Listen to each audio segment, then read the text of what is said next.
Coach, thank you for taking time with us, and congratulations on the sweep. Can you give us your initial impressions as to what you saw in the match? Yeah, I thought for us, I thought we served the ball pretty well.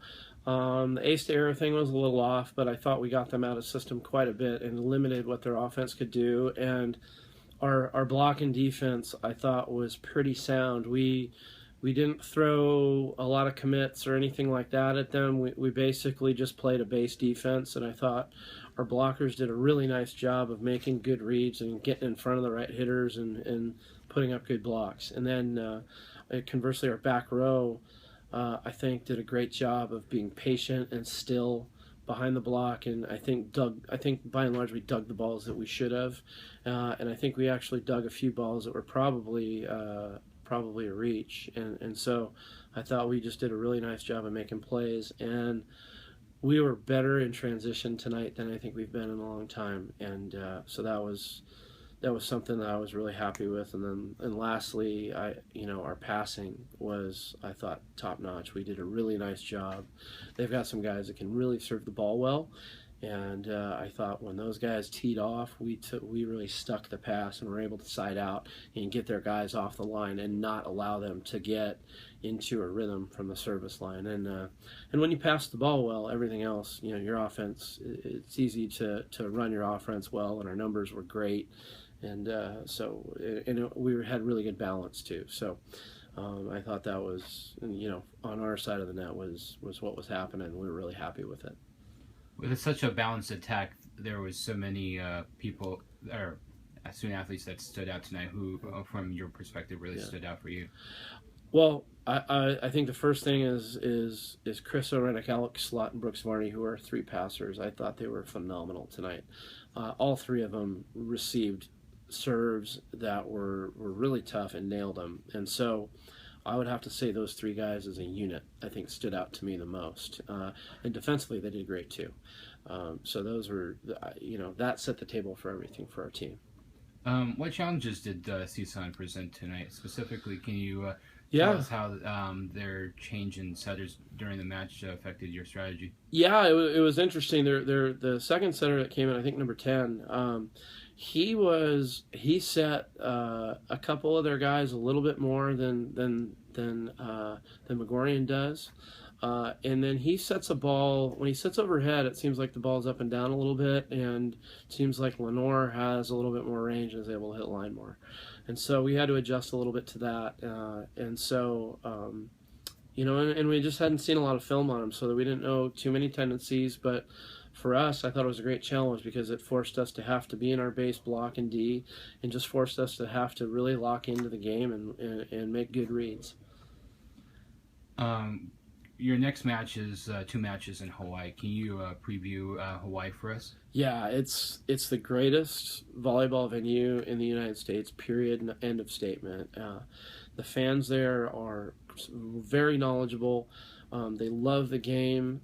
They support their team, and they're classy about it. You don't get a lot of like the negative stuff towards the opponent. They appreciate good volleyball, and it's just an electric atmosphere. And I think so that part is going to be great. We're going to have all of that. We have a couple guys from Hawaii on our team, so I think it'll be cool for them to go home and play in front of their crowd and where they grew up.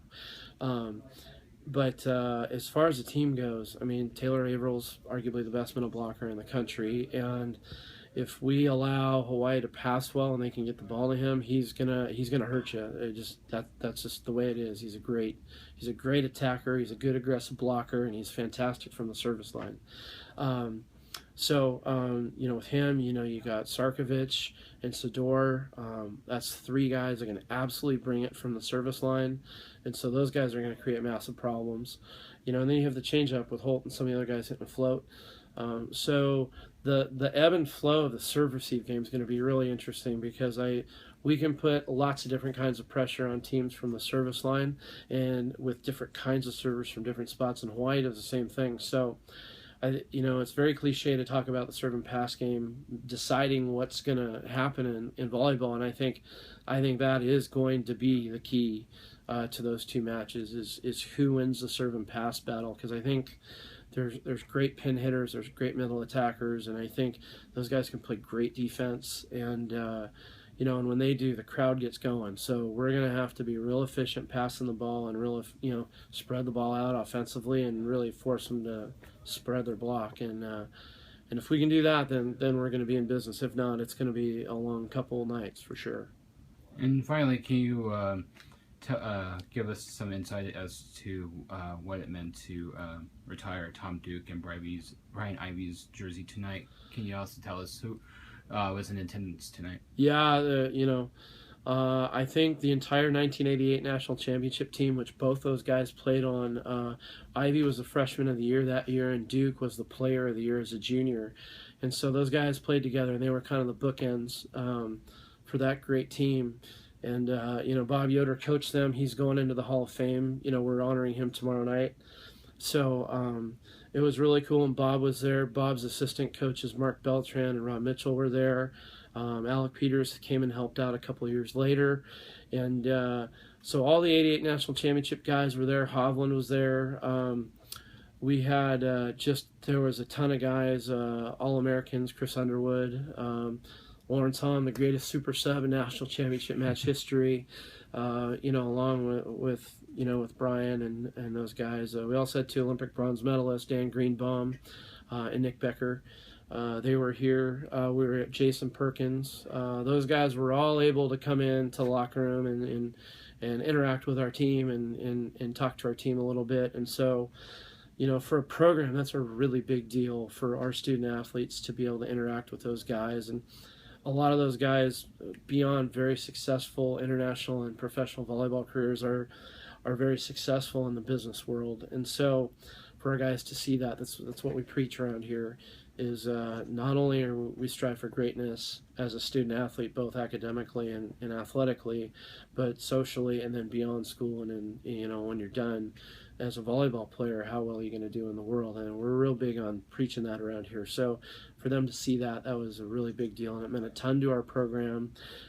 It was very meaningful for me as a coach to have your team play very well in front of the best that had ever done it here, because let's face it, this program's history is deep, and it goes back a long time, and when it's all said and done, we're just a blip on the radar. So to get that many people in the gym watching us play at one time that did what they did was huge, and for us to play well was just a neat night for us.